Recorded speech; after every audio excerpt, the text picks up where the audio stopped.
বন্ধুরা সবাইকে প্রণাম জানিয়ে আজকের সাধ্যায় শুরু করছি। আজকে হলো সাধ্যায় 17। তো 17 নম্বর সাধ্যায় আমরা আজকে অনুষ্ঠিত করব। আশা করি আপনারা সকলেই ভালো আছেন। আমি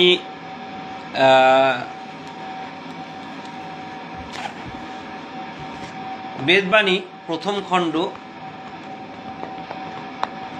শুরু করেছি। সাধ্যায় 6-এ মুখবন্ধ পরিচয় ইত্যাদি আমি পাঠ করেছিলাম, তার সাথে প্রথম যে আপনার বাণীটা পাঠ করেছিলাম। তারপর কিছুদিন আমি আলাদা আলাদা বইগুলো পড়েছিলাম, আপনারা সকলে জানেন। এবার কথা হলো কি, তো আমি ভাবছি যে সাধ্যায় অনুষ্ঠানটাতে এই বেদবাণী যা আমি শুরু করেছিলাম 6 নম্বর অধ্যায়ে 6 নম্বর সাধ্যায়তে, তো সেটা আর কি সম্পূর্ণ করব। তো গত 16 সাধ্যায় 16তে আপনারা দেখেছেন আমি শুরু আর যে বেদবাণীর প্রথম খণ্ডের যে আরম্ভটা, তো মুখবন্ধ পরিচয় সেগুলো আমি আর পাঠ করিনি। তো আমি 1 নম্বর বাণীর থেকে কন্টিনিউ করেছি। তো 1, 2, 3, 4, 5টা বাণী পাঠ করেছি। তার সাথে আমার যে সামান্য যা আমি বুঝতে পেরেছি সেটা আপনাদেরকে শেয়ার করেছিলাম। এবার কথা হলো কি, তো ভিন্ন ভিন্ন লোকেরা ভিন্ন ভিন্নভাবে আমাকে সাজেশন দিয়েছেন, ভালো লাগে। তো আপনারা সে সাজেশনটা কমেন্টস হিসাবে জানাবেন, তো আরও ভালো লাগবে, সেটা আপনাদের একটা আশীর্বাদ হিসাবে থাকবে। তারা খুবই আনন্দিত, আর আমি যে সহজভাবে চেষ্টা করছি বোঝানোর জন্য সেগুলি তারা খুশি হয়েছেন। আমি চেষ্টা করব সহজভাবেই আমি যা বুঝতে পেরেছি সেটাই বর্ণনা করতে। হয়তো আপনাদের মনের সাথে মিল থাকতে পারে, আর কারো কারো হয়তো কিছু অমিল থাকতে পারে। তারা আমাকে জিজ্ঞেস করতে পারেন বা আমার সাথে কথা বলতে পারেন। আর যদি মনে হয় যে না, আমার সাথে কথা বলে সেই উত্তরের সমাধান নেই, তো আপনারা যারা জ্ঞানী, যারা এই বিষয়ের অভিজ্ঞ, তাদের সাথে কথা বলতে পারেন। তো আমি সামান্য যা বুঝতে পারি সেটাই আপনাদের সাথে শেয়ার করি। যাই হোক, আজকে আপনার 6 নম্বর বাণী থেকে আমি কন্টিনিউ করব। কি হলো বাবা, আসো, বাবা আসো। তো 6 নম্বর বাণীর থেকে আমি কন্টিনিউ করব, সাথে থাকবেন আপনারা। তো আমি শুরু করছি। আসো আসো। হ্যাঁ হ্যাঁ, গ্রিন। আচ্ছা, পরে কথা বলবো আমি। হ্যাঁ, আমি আরম্ভ করছি, তুমি আসলে আসতে পারো, শুধু মুখ বন্ধ করবে না আমার। হ্যাঁ, আসো। গুরুর ব্রহ্মা গুরুর বিষ্ণু গুরুদেব মহেশ্বর গুরুরেব পরং ব্রহ্ম তস্मै শ্রী গুরুবে নমঃ। হে কৃষ্ণ করুণা সিন্ধু দীনবন্ধু জগৎপতে গোপীশ গোপিকাকান্ত রাধাকান্ত নমস্তুতে। হরে কৃষ্ণ হরে কৃষ্ণ কৃষ্ণ কৃষ্ণ হরে হরে, হরে রাম হরে রাম রাম রাম হরে হরে। হরে কৃষ্ণ কৃষ্ণ কৃষ্ণ হরে হরে, হরে রাম রাম রাম হরে হরে। হরে কৃষ্ণ হরে কৃষ্ণ কৃষ্ণ কৃষ্ণ হরে হরে হরে রাম রাম রাম হরে হরে হরে কৃষ্ণ কৃষ্ণ কৃষ্ণ হরে হরে হরে রাম রাম রাম হরে হরে হরে কৃষ্ণ কৃষ্ণ কৃষ্ণ হরে হরে হরে রাম রাম রাম হরে হরে। জয় রাম, জয় কমলনাথ, জয় সত্যনারায়ণ, জয় রাধাকৃষ্ণ, জয় গুরু মহারাজ, জয় সর্বদেব দেবী, জয় বাবা মা। এবার আপনাদেরকে একটা কথা বলি আর কি।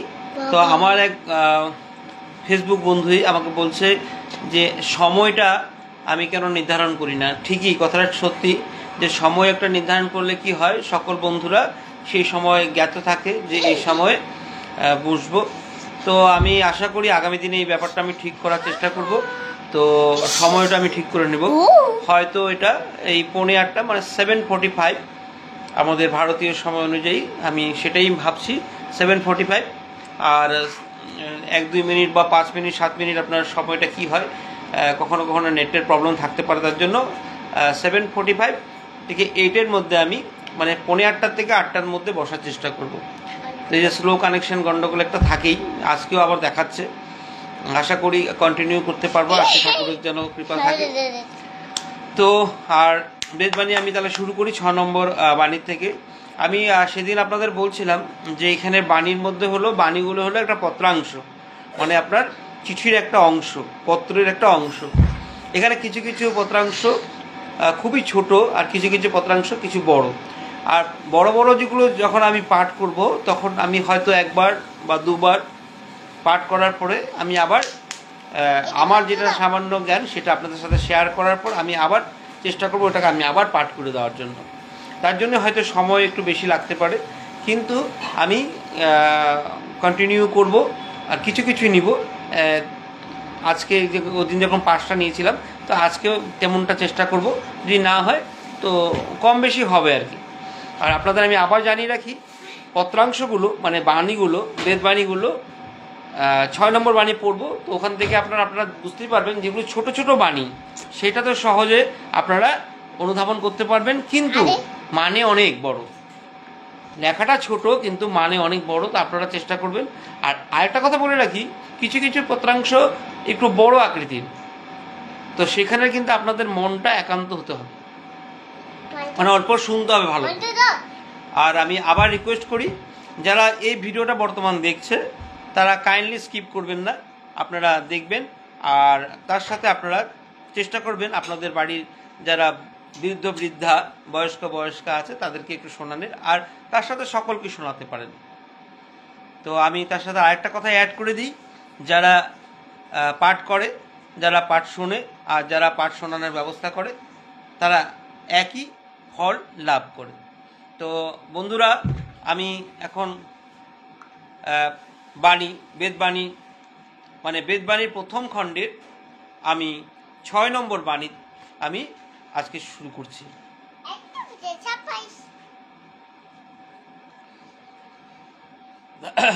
6 নম্বর বাণী। তো এখানে ছোট আর কি, আপনারা শুনবেন, কিন্তু মানে অনেক। তা সে মানেটাই চেষ্টা করব যত সহজভাবে আমি বুঝতে পেরেছি সেটা আপনাদেরকে জানাবেন। সকল ভার দিয়া পারদ্ধ চর্চায় ব্রতী থাকিলে গুরুই সকল বিষম বিপদ সম্পদ হইতে উদ্ধার করেন। কি বলছে আমি আবার পাঠ করে শুনবেন। সকল ভার দিয়া পারদ্ধ চর্চায় ব্রতী থাকলে গুরুই সকল বিষম বিপদ সম্পদ হইতে উদ্ধার করেন। তো আমি গত যেটা আপনার 16 নম্বর স্বাধ্যায়তে আমি বলেছিলাম পারদ্ধটা কি। তো পারদ্ধ হলো আমাদের সমষ্টি, সুকর্ম সমষ্টি হতে পারে, কুকর্মের সমষ্টি হতে পারে। তো পারদ্ধ বর্তমান যেটা আপনি ভোগ করছেন সেইটা চর্চা করার কথা বলছে। সকল ভার দিয়া পারদ্ধ চর্চায় ব্রতী থাকলে, মানে আপনার যে ভোগটা, এটা সুকর্মের ভোগ যেটা আনন্দ ভোগ, বা আপনার কুকর্মের ভোগ যেটা আপনার দুঃখদায়ক ভোগ, সেই দুটো ভোগের কথাই আমি এখানে আপনাদেরকে স্মরণ করে দিলাম। যে সকল ভার দিয়া পারদ্ধ চর্চায় ব্রতী থাকিলে, যে আপনার বর্তমান যেটা আপনার ভোগ চলছে সেই ভোগটা পারদ্ধ চর্চায়, যে পারদ্ধ বর্তমান যে আপনি ভোগটা করছেন, মানে পারদ্ধ মিনস আপনার আগের যে পুরনো আপনার সঞ্চিত যেটা ভোগ, পারদ্ধ ভোগ, সেই ভোগটা যে বর্তমান আপনি পাচ্ছেন সেটাকে চর্চা করতে থাকতে লাগবে। সকল ভার দিয়া আপনার যা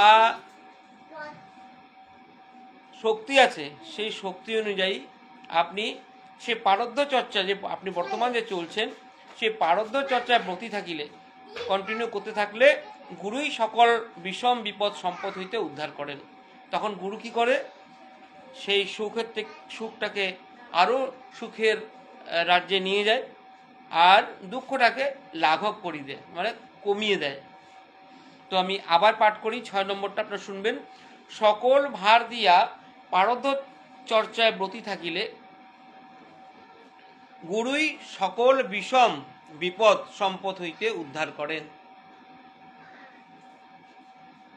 একটা ছোট একটা এক্সাম্পল দিই। আপনি আপনার সুকর্মের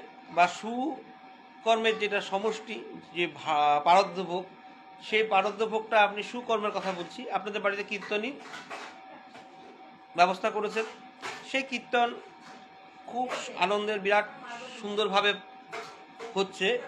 সেটা ভগবানের কৃপা, যদি আপনি সুন্দরভাবে সেই ভোগটা,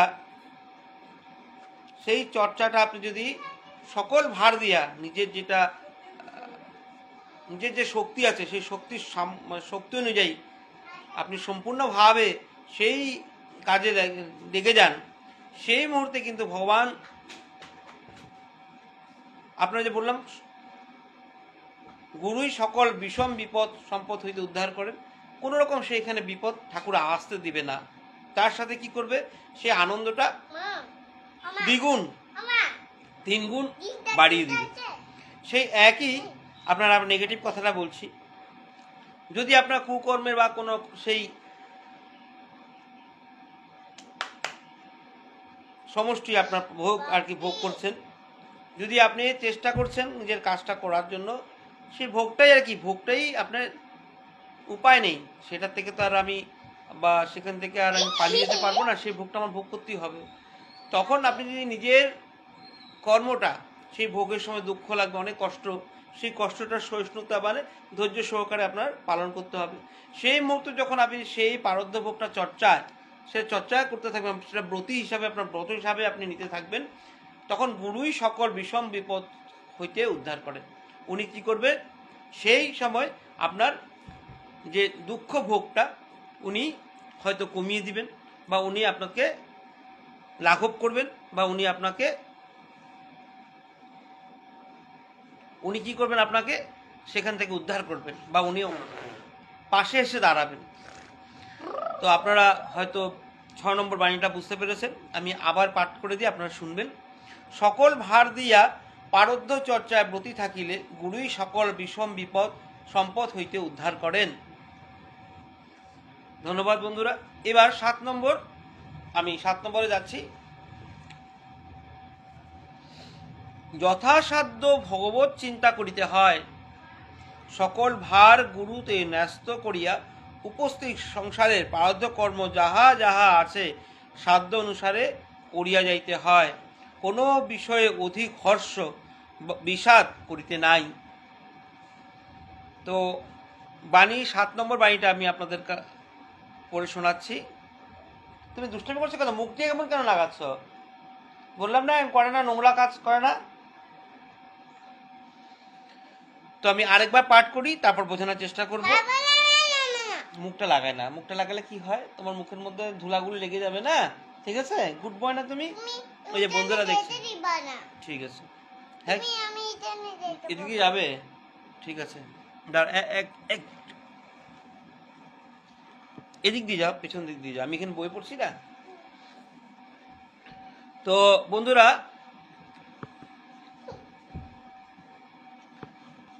তো 7 নম্বর যেটা আমি বাণী, 7 নম্বর বাণীটা আমি পাঠ করছি, আবার শুনবেন।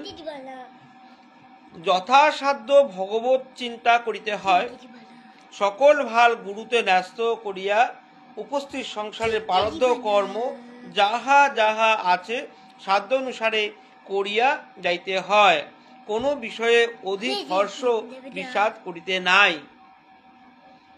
তো বন্ধুরা, এবার আমি যা বুঝতে পারছি সেটা আপনাদেরকে বোঝানোর চেষ্টা করছি। এবার কথা হলো কি, একটা কথা আপনারা হয়তো, আমি বলছিলাম যে বাণীগুলো কিছু না কিছু একটা লিঙ্ক থাকে বা প্রায় একই, কিন্তু এক না, যদি একটা একই হতো তাহলে এই যে আপনার প্রথম খণ্ড, দ্বিতীয় খণ্ড, তৃতীয় খণ্ড প্রকাশ হতো না। তার জন্য প্রত্যেকটা বাণীর মধ্যেই কিছু না কিছু একটা জিনিস লুকিয়ে আছে, সেটা আপনারা বের করে নেবেন, আর তার থেকে আপনারা নিজের প্রশ্নগুলোর উত্তর পেয়ে যাবেন। আর সেটা আমার বিশ্বাস আপনারা পাবেন। কিছু কিছু রিলেটেড আছে, কিছু কিছু জিনিস আপনারা কিছু কিছু মিল পাবেন। সেটা আমারও যখন আমি পড়ছিলাম তখন আমারও মনে হয়। আর আরেকটা কথা বলি, আমি আবার বলে দিই, আপনি যে মুহূর্তে আপনি পাঠ করছেন সে মুহূর্তে কিন্তু আপনাকে আলাদা আলাদা উত্তর দিবে। আজকে এই মুহূর্তে আপনি কোনো একটা বিষয় নিয়ে আপনি সেটা পাঠ করছেন, আপনাকে একটা উত্তর দিবে। সেই একই আপনি অন্য কোনো বিষয় বা অন্য কোনো বিপদে বা অন্যান্য কোনো একটা ধাঁধায় আপনি আটকে গেছেন, তখন যদি আপনি পাঠ করেন সেই একই বাণী আপনাকে সেই সময় আপনাকে একটা সুন্দর উত্তর দিতে সাহায্য করবে। হ্যাঁ, কিছু কিছু বাণী হয়তো সেম নাও থাকতে পারে, সেই একই রকম আপনার বিষয়টা নাও হতে পারে, কিন্তু আপনার উত্তরগুলো দেওয়ার চেষ্টা করে, মানে বাণীগুলোর মধ্যে লুকিয়ে থাকে। আপনারা শুনছেন, আপনারা কি মানসিকতা শুনছেন সেটার উপর ডিপেন্ড করে কিন্তু উত্তরটা আপনি আপনার এই মুহূর্তে আপনিও অনেকটা উত্তর পাবেন বলে আমার বিশ্বাস। আর এখানে একটা কথা আছে, এই বাণীগুলো আমি যে আপনার একবার পড়ার পরে আরেকবার পড়ার চেষ্টা করি, কারণ কি এই বাণীগুলো পুনঃ পড়ার একটা ভাব চলে আসে। আর আপনি যখনই পড়বেন তখন আরেকটা আপনার উত্তর দিবে, এটা তো আমি আগেও বলছি, এখন আবার সে কথাটা উল্লেখ করলাম। তো আমি 7 নম্বর বাণীটা আমি আবার বলি, শুনবেন। যথাসাধ্য ভগবত চিন্তা করিতে হয়, সকল ভার গুরুতে ন্যস্ত করিয়া উপস্থিত সংসারের পারদ্ধ কর্ম যাহা যাহা আছে সাধ্য অনুসারে করিয়া যাইতে হয়, কোনো বিষয়ে অধিক হর্ষ বিষাদ করিতে নাই। আশা করি এখানের মধ্যে খুব সহজভাবে বাণীটা আপনাদেরকে বলছে। তো আমি আপনাদেরকে তথাপি হালকা একটু যতখানি আমি মানে আটকাচ্ছে কোথায় সেটা আমি চেষ্টা করছি আপনাদেরকে বোঝানোর। বাবা ওই ঘরটা উঠিয়ে রাখো, নাহলে ব্যথা পেয়ে যাবে, ওই ঘরটা উঠিয়ে রাখো। যথাসাধ্য ভগবত চিন্তা করিতে হয়। আমরা সাধারণ মনুষ্য, তো আমাদের করণীয় কর্তব্যের মধ্যে আমাদের যা শক্তি আছে সেই শক্তি অনুযায়ী আমাদের কি করতে হয়, যখনই যে মুহূর্তেই হোক আমাদের সুবিধা অনুযায়ী ভগবত চিন্তা করতে হয়। ভগবত চিন্তা করতে হয়। ভগবত চিন্তা মানে কি? ভগবান বিষয়ক, ঈশ্বর বিষয়ক, উপরে আমাদের কাছে শক্তি একটা আছে যিনি আমাদের চালাচ্ছেন, সেই বিষয়ে, গুরুর বিষয়ে। তো ব্যাপারটা কি, যথাসাধ্য ভগবত চিন্তা করতে হয়। সকল ভার গুরুতে ন্যস্ত করিয়া আপনি আপনার কর্তব্য কর্ম করছেন, তো কিছু তার মধ্যে পারবেন, কিছুটা পারবেন না, এইটা পরের ব্যাপার। কিন্তু আপনি আগেই আপনার যে কৃতকর্ম, করণীয় যে কর্ম আছে সেই সকল ভার গুরুতে ন্যস্ত করিয়া ঠাকুর তুমি দেখবা তুমি চালিয়ে নিবা, সেই ধরনের একটা ঠাকুরের কাছে সারেন্ডার হওয়া। বাবা বইটা রাখো, বাবা বই ছিঁড়ে যাচ্ছে, তোমার বইটা ছিঁড়ে যাচ্ছে, ভালো করে রাখো। ঠাকুরের উপর মানে গুরু,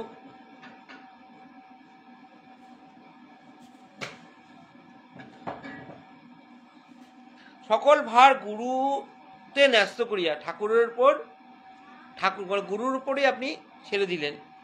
গুরুতে ন্যস্ত করিয়া উপস্থিত সংসারের পারদ্ধ কর্ম যাহা যাহা আছে, পারদ্ধ কর্ম মানে আপনার যেটা ভোগ বললাম, ভালো কাজের সমষ্টি, খারাপ কাজের সমষ্টি, বা বর্তমান যেটা আপনি পাচ্ছেন সেই ভোগটা মানে পারদ্ধ ভোগ, সেই পারদ্ধ ভোগটা কি করবেন, সংসারের পারদ্ধ ভোগ কর্ম যাহা যাহা আছে সাধ্য অনুসারে করিয়ে যেতে হয়। সাধ্য অনুসারে আপনার অতখানি শক্তি আছে ততখানি করবেন, যা আপনার শক্তি আছে ততখানি করবেন, কিন্তু করবেন। গুরুর উপর ভার ন্যস্ত করিয়া আপনার করণীয় আপনি 100% দিবেন। কোনো বিষয়ে অধিক হর্ষ বা বিষাদ করিতে নাই। কোনো ব্যাপারেই আপনি অধিক আর কি, হর্ষ মানে আপনার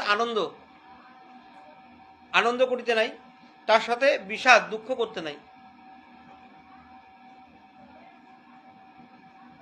যা পাচ্ছেন, যা পেয়েছেন, সেটার জন্য আপনার অত্যাধিক আনন্দেরও প্রয়োজন নাই, আর যদি আপনি দুঃখ পেয়েছেন সে অত্যাধিক দুঃখের কোনো প্রয়োজন নেই, এটা স্বাভাবিক। তো সেটা মেনেই চলতে হবে। তো আমি 7 নম্বর বাণীটা আমি আবার পাঠ করছি, আপনারা শুনবেন। যথাসাধ্য ভগবত চিন্তা করিতে হয়, সকল ভার গুরুতে ন্যস্ত করিয়া উপস্থিত সংসারের পারদ্ধ কর্ম যাহা যাহা আছে সাধ্য অনুসারে মানে আপনার যা শক্তি আছে সেই শক্তি অনুযায়ী সাধ্য অনুসারে করিয়া যাইতে হয়। কোনো বিষয়ে অধিক হর্ষ বিষাদ করিতে নাই। তো ধন্যবাদ বন্ধুরা। এবার আমি একদম চপ্পল পরে যা,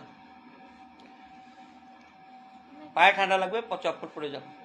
কোথায় যাচ্ছ, বন্ধ করতে?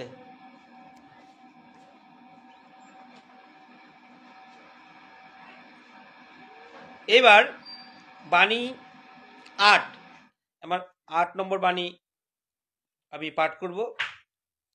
তো বন্ধুরা, তো যাই হোক, আমি একটা আজকে কথা আপনাদেরকে জানালাম যে আগামী যে সময়ের কথা আমাকে জিজ্ঞেস করেছেন, সেই সময়টা আমি যখনই সাধ্যায় অনুষ্ঠানটা নিয়ে আসব চেষ্টা করব এই 7:45 থেকে 8টার মধ্যে শুরু করতে, মানে 7:45 to 8 PM এর মধ্যে শুরু করতে। কারণ আপনারা অনেকেই আমাকে বলছেন যে প্রোগ্রামটা ভালো লাগছে, তো কখনো রাত 10টার পর হচ্ছে, কখনো 8টা, কখনো 7টা, কখনো 10:30। তো সেই জিনিসটার জন্য আমি দুঃখিত। আমি চেষ্টা করব, কারণ কি আমার অতটা মানে কি এই ব্যাপারগুলোতে নলেজ ছিল না, তো কিন্তু এতটুকু জানি একটা সময় নির্ধারণ করলে কি হয়, যারা শ্রোতা, যারা তারা মানে কি বসে থাকে, সেটা আমার একটু নলেজ হালকা ছিল, কিন্তু আমি অতটা ভাবিনি। তো আশা রাখি আমি সেই 7:45 to 8 মধ্যে আপনাদের কাছে চলে আসব। তো আপনারা আশা রাখি আগামী দিনগুলোতে আমার পাশে থাকবেন, আমাকে আশীর্বাদ করবেন।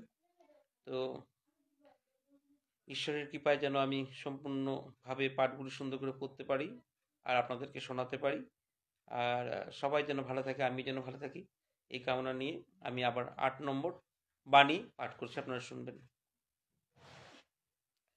যাহা ভগবান করেন, 8 নম্বর বাণী, বেদবাণী প্রথম খণ্ড 8 নম্বর বাণী আমি পাঠ করছি। যাহা ভগবান করেন সকলই মঙ্গলময়, ইহাতে ধীর অধীরত্ব কি আছে, পারদ্ধ চক্রের পরিবর্তনে জীবের শক্তি নাই। কি বলছি কথাটা আপনারা শুনবেন ভালো করে। 8 নম্বর বাণীটা আমি পড়ছি আপনাদের সামনে।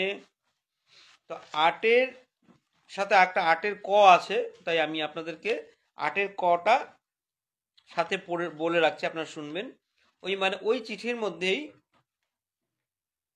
8 আর 8-এর ক ওই একই চিঠির মধ্যেই, তো এভাবে পাওয়া গেছে আর কি, তার জন্য হয়তো ডক্টর ইন্দুভূষণ বন্দ্যোপাধ্যায় উনি এভাবেই এটার নামকরণ করেছেন। বেদবাণী পাঠ নম্বর 8 আর 8-এর ক। লেখাগুলো কেমন আছে ও একজন আমাকে জিজ্ঞেস করেছিল, আমি এই আপনাদেরকে দেখিয়ে দিই। লেখাগুলো এই ধরনের। চিঠিগুলো আমার কাছে নেই, হয়তো কোথাও কোথাও আপনারা দেখতে পাবেন। চিঠিগুলোর একটা ছবি বার করে এইরকম 1 2 3 এখানে আছে। এ হলো 4 5, আজকে 6 পড়লাম, 7 পড়লাম, এখন 8-এ। এখন 8-এ আছি আমি। 8-এর ওই পাশেই মানে আর পরের পাতাতে আপনার 8-এর ক আছে। তো 8-এর কটা পরে পড়ছি। 8-এর 8 নম্বর বেদবাণীর প্রথম খণ্ডের 8 নম্বর বাণীটা আমি এখন পড়ছি, আর তার সাথে একটু সামান্যভাবে বোঝানোর চেষ্টা করছি। এই বাণীগুলো এরকম। তো আপনারা জিজ্ঞেস করেছেন, তাই আর কি আমি একটু দেখানোর চেষ্টা করলাম।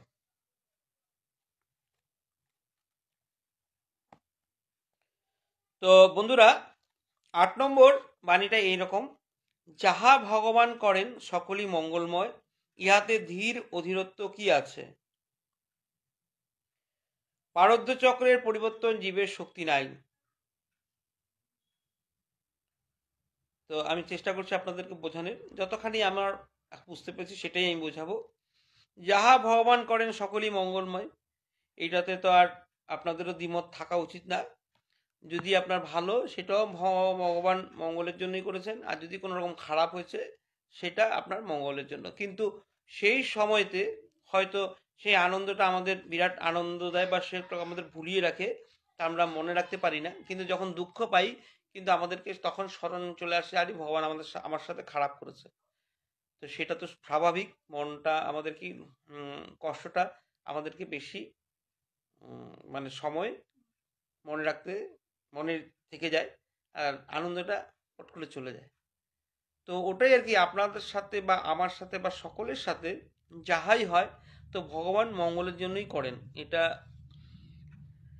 আপনি যে কোনো ভাষার বা যে কোনো ধর্মের বা যে কোনো বর্ণের লোকেরাই এই কথাটা মানে বা মানবেই, বা তারা বলেও, কিন্তু হয়তো ওই কষ্টের কথাটা যে সেটা আপনার কিছু সময় থেকে যায়, তার জন্য আপনার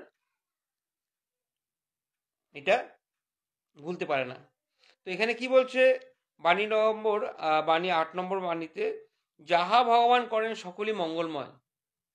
সকল যা যা হচ্ছে সকলই মঙ্গলময়, ইহাতে ধীর অধীরত্ব কি আছে? এখানের মধ্যে ধীর মানে হালকা আস্তে আস্তে, অধীরত্ব মানে হুড়ুস্থুল। এটাতে কি আছে? আর যেটা হবে সেটা মঙ্গলময়, ভালোই হবে। পারদ্য চক্রের পরিবর্তনে জীবের শক্তি নাই। আপনার আগের যে কর্মের যে সমষ্টিটার, সেটার যেটা আপনার মানে ফলাফল অনুযায়ী আপনার সুকর্মটা আপনার সুখ, আর কুকর্মেরটা দুঃখ, সেটা কিন্তু আপনার জীবের শক্তি নাই। একমাত্র গুরুই লাঘব করতে পারে। আগের কথাটা বললাম, উনি ইচ্ছা করলে সেই অনুযায়ী, ওই যে কথাটা বললাম যে সকল ভার দিয়া পারদ চর্চায় ব্রতী থাকিলে গুরুই সকল বিষম বিপদ সম্পদ হইতে উদ্ধার করেন। তো একটা আপনার কথা এখানে স্মরণ করে দিলাম যে গুরুই একমাত্র সেই কাজটা আপনার সেই বিপদ, সেই বিষম থেকে আপনার উনি একমাত্র উদ্ধার করতে পারেন। তো 8 নম্বরটার সাথে সরাসরি লিঙ্ক আছে, বললাম যে একটার সাথে একটু লিঙ্ক আছে, আপনারা সেই লিঙ্কটা নিজেরা স্মরণ করে করে একটার সাথে একটা নিজেরা সাজিয়ে নিতে লাগবে। পাশাপাশি 6 নম্বর 8 নম্বর থাকাতে আমি আপনাদেরকে স্মরণ করিয়ে দিলাম, যাহা ভগবান করেন সকলই মঙ্গলময়, প্রতিটাই মঙ্গলময়। ইহাতে ধীর অধীরত্ব কি আছে? মানে স্লো ব্যাপারটা আছে, বা অধীরত্ব মানে তাড়াহুড়ো বা খুব তাড়াতাড়ি সেই জায়গাটা পার হওয়ার কি আছে? তো পারদ্য চক্রের পরিবর্তন জীবের শক্তি নাই। জীবের শক্তি নাই, এটাতে কোন রকম পরিবর্তন করার শক্তি নাই।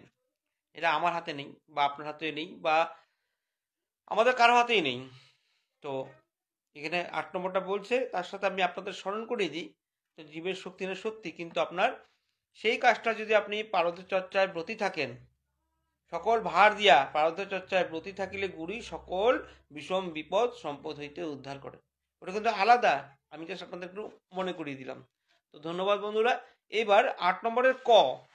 8 নম্বরটা আপনাদের শোনালাম, যাহা ভগবান করেন সকলই মঙ্গলময়, যাতে ধীর ও অধীরত্ব কি আছে, পার্থচক্রের পরিবর্তন জীবের শক্তি নাই। এবার 8 নম্বরের ক, বোঝা এবং না বোঝা দুই এক, কারণ উভয়ই ভ্রান্ত, এই দুইয়ের অভাবই শান্তি। দেখেন কিছু কিছু তো হয়তো আপনি এখানে বোঝাতে হয়তো আমি বুঝতে পারি না, তা আপনাদের আমি কি বোঝাবো, কিন্তু চেষ্টা করছি পাঠটা পড়ে। আমি বললাম যে পাঠটা শুনলেও আপনার উপকৃত হবেন। আর যারা এই ধরনের জিনিস আগে পেয়ে গেছেন, তারা যদি ওই কথাগুলো স্মরণ করেন, তা আপনাদের কি হবে, নিজেকে নিজে মানে মনে স্মরণ হবে, প্লাস ওটাকে নিয়ে চলতে পারবেন। তো কিছু জায়গার মধ্যে আমি চেষ্টা করছি বোঝাতে, কিছু আমারও বোধগম্য হয় না, কারণ আমি বারবার পড়ে সেটা চেষ্টা করি বুঝতে। তো এই মুহূর্তে আমি যা বুঝতে পারছি সেটা আমি চেষ্টা করছি আপনাদের বোঝাতে। বোঝা ও না বোঝা দুই এক। কিছু ব্যাপারে বুঝতে পারা আর না বুঝতে পারা দুটোই এক, কারণ উভয়ই ভ্রান্ত, দুটোই ভ্রান্ত। আপনি কি বুঝলেন সেটা বুঝতে পারলেন, আর কিছু জায়গাতে কিছু বুঝতে পারলেন না, এ দুটো একই, কারণ উভয়ই ভ্রান্ত, এই দুইয়েরই অভাবই শান্তি, এই দুইয়ের অভাব শান্তি। এখানে কি বলতে বুঝতে পেরেছেন? চেষ্টা করবেন বোঝার জন্য। এই ছোট্ট একটা আপনার বাক্য কি বলছে, বোঝা এবং না বোঝা দুই এক। আমি এই যে বাণীটা, সেটা আমি বেশি বর্ণনা করতে যাব না, কারণ আপনারা নিজেরা নিজের শক্তি সামর্থ্য দিয়ে চেষ্টা করেন বুঝতে। আপনাদেরকে বোঝাতে গেলে আমি একটা জায়গাতে আমার নিজেরই আটকাচ্ছি। আমি চেষ্টা করব পরে আপনার কখনো বোঝানোর জন্য। এই জায়গাটা আপনার ভালো করে শুনবেন, বোঝা এবং না বোঝা দুই এক, কারণ উভয়ই ভ্রান্ত। ঠাকুরের যে কথাটা সেটা আমি বলছি, যে বোঝা বুঝতে পারাটা ও না বোঝা বুঝতে না পারাটা দুই ভ্রান্ত, দুই এক, দুটোই এক বলছে। বোঝা এবং না বোঝা দুই এক, কারণ উভয়ই ভ্রান্ত, দুটোই ভ্রান্ত বলে এখানে ঠাকুর বলছেন। এই দুইয়েরই অভাবেই শান্তি। যখন শান্তি চান, তাহলে এই দুটো বোঝা না বোঝা দুটোই দূরে থাকতে হবে, তাহলেই সেই দুটো যদি দূরে থাকে, সেটার অভাবটাই, সেই অভাব যদি বোঝা না বোঝা দুটোই যদি আপনার না থাকে, তাহলে কি হবে, শান্তি চলে আসবে।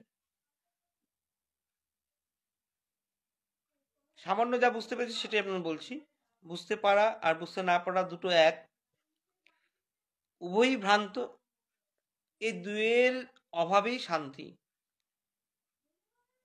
যদি শান্তি চান, বোঝা না বোঝা না করে, ওই সেদিন যে বলছিলাম আকাশের শূন্য, শূন্য মানে এগুলো পাওয়া না পাওয়া দুটোই শূন্য, কর্তব্য কর্ম করে চলে যেতে হয়, গুরুর উপর ভার ন্যস্ত রাখতে হয়। আমি সামান্য যতখানি বুঝতে পারলাম সেটি আপনাদেরকে বিনিময় করলাম, আপনাদেরকে বলার চেষ্টা করলাম। সেদিন যে বলছিলাম যে আকাশের দিকে তাকাতে হয়, শূন্যর দিকে তাকায়, মানে আসল ফলাফলটা কি, আমি পেলাম না পেলাম, পাওয়া না পাওয়া সবই তো শূন্য, কিন্তু নিজের করণীয় কর্তব্য করে যেতে হয়। সেই জায়গাটার সাথে রিলেটেড আমার মনে হচ্ছে। বোঝা এবং না বোঝা দুই এক, কারণ দুই ভ্রান্ত, এই দুইয়েরই অভাবই বই শান্তি। যদি আপনি শান্তি চান, তাহলে বেশি বোঝা আর না বোঝা দুটোই কি হবে, আপনার ছাড়তে হবে। বুঝতেও বেশি বুঝলেও আপনার কি হয়, বেশি বুঝবো না মানে বোঝার কথাটা হলো, সেটাতেও অশান্তি, আর বেশি না বুঝতে পারলে সেটাও অশান্তি। তো নিজের যে কর্তব্য কর্ম সেটা চালিয়ে যেতে হয়, আর গুরুর উপর সকল ভার ন্যস্ত করিয়ে, আপনার বলছিলাম সেই আপনার বাণীটা, সকল ভার গুরুর উপর, পারদ্ধ চর্চার প্রতি থাকলে গুরুই সকল বিষম বিপদ হইতে উদ্ধার করেন। অনেকগুলো বললাম না, বাণীগুলো প্রায় রিলেটেড। তো এখানের মধ্যে কি, বোঝা মানে আনন্দ আর নিরানন্দ দুটোই এক, আর এই দুটো আনন্দ নিয়েও আপনার কি, বেশি আনন্দ করতে নেই, হর্ষ উল্লাস করতে নেই, আর বিষাদ দুঃখ করতে নেই, দুঃখ কষ্ট সবই এক। তো ব্যাপারটা সেইভাবে সেদিকে লক্ষ্য না রেখে আপনার নিজের কর্তব্য কর্মতে অবহেলা না করে এগিয়ে দিতে হয়, আর সেখানে গুরুই আপনাকে রক্ষা করবেন। আশা রাখি, মানে চেষ্টা করলাম আর কি আপনাদেরকে বোঝানোর। বোঝা এবং না বোঝা দুই এক, কারণ উভয়ই ভ্রান্ত, দুটোই ভ্রান্ত। এই দুইয়ের অভাবেই শান্তি। যদি আপনি শান্তি চান, এই দুইকে বার করতে হবে। বোঝাটাও মানে আপনার অশান্তি, আর না বোঝাটাও অশান্তি। কোনো কিছু নিয়ে যদি আপনি বুঝে চলতে থাকেন, সেটা আপনার একটা অশান্তিরই মূল। আর যদি না বুঝে চলতে থাকেন, সেটাও একটা অশান্তির মূল। সেইগুলোর মধ্যে লক্ষ্য না রেখে নিজের কর্তব্যকর্ম যেটা আপনি চলতে প্রয়োজন, নিজের শক্তি অনুযায়ী করে যাবেন। আর সেই কাজে আপনারা মানে অবহেলা করবেন না, নিজের কৃতকর্ম যেটা আছে সেটা চালিয়ে গেলেন, আর সেই ভারটা আপনি গুরুর উপর ন্যস্ত করলেন। তো গুরুই যেই জায়গাটার মধ্যে মানে আপনার কোনো রকম বিপদ বিষম এগুলো আসবে, তো উনি রক্ষা করবেন, উনি চালিয়ে নিয়ে যাবেন। তো পার্ট নম্বর 8 শেষ হলো। এবার পার্ট নম্বর 9। জগতের সকলেই ভুলিতে, ত্যাগ করিতে, দুর্নাম করিতে, অভাব করিতে, ব্যভিচারী বন্ধনের সামগ্রী দিতে, কৃতসংকল্প ভাবে অধ্যবসায় হইয়া চেষ্টায় চেষ্টিত আছে। কিন্তু যার যা স্বভাব অত্যন্ত বিকৃতিতে পড়িলেও উদার প্রকৃতিতে তাকে মলিন করে না। আমি আমার যেটা সীমিত জ্ঞান সেইভাবেই আপনাদের চেষ্টা করব। আর আমার উদ্দেশ্য ছিল পাঠ পড়ার, পাঠটা পড়ে শোনানোর, কিন্তু তার সাথে আমি চেষ্টা করছি কিছু কিছু আপনাদের সাথে আমি যা বুঝতে পেরেছি সেটা ভাব বিনিময় করতে। যদি কিছু জায়গার মধ্যে আপনাদের বুঝতে অসমর্থ হন বা বুঝতে পারছেন না, বা আমি যা বললাম তার সাথে আপনারা মিল পাচ্ছেন না, আপনারা যে কোনো জ্ঞানী ব্যক্তি যারা জানে তাদের সাথে মীমাংসা নেবেন। আমি 9 নম্বর বাণীটা আমি পাঠ করছি, শুনবেন। জগতের সকলেই ভুলিতে, ত্যাগ করিতে, দুর্নাম করিতে, অভাব করিতে, ব্যভিচারী বন্ধনের সামগ্রী দিতে, কৃতসংকল্প ভাবে অধ্যবসায় হইয়া চেষ্টায় চেষ্টিত আছে। কিন্তু যার যা স্বভাব অত্যন্ত বিকৃতিত করিলেও উদার প্রকৃতিতে তাকে মলিন করে না। এখানে বন্ধুরা কি বলছে, জগতের আপনি সকলেই আছে কি ভুলিতে, যা আপনি কাজ করলেন সেটা ভুলে যাওয়াতে, ত্যাগ করিতে, ত্যাগ করাতে, দুর্নাম করিতে, আপনার সুনাম দুর্নাম দুটো আছে, দুর্নাম করিতে, অভাব করিতে, আপনার যেন ক্ষতি হয় সেই ক্ষতিটা আর কি, অভাব করিতে, ব্যভিচারী বন্ধনের সামগ্রী দিতে, খারাপ যেগুলো আছে ব্যভিচার বন্ধনের সামগ্রী দিতে, কৃতসংকল্প অধ্যবসায় হইয়া চেষ্টা চেষ্টিত আছে। তারা বিভিন্ন রকম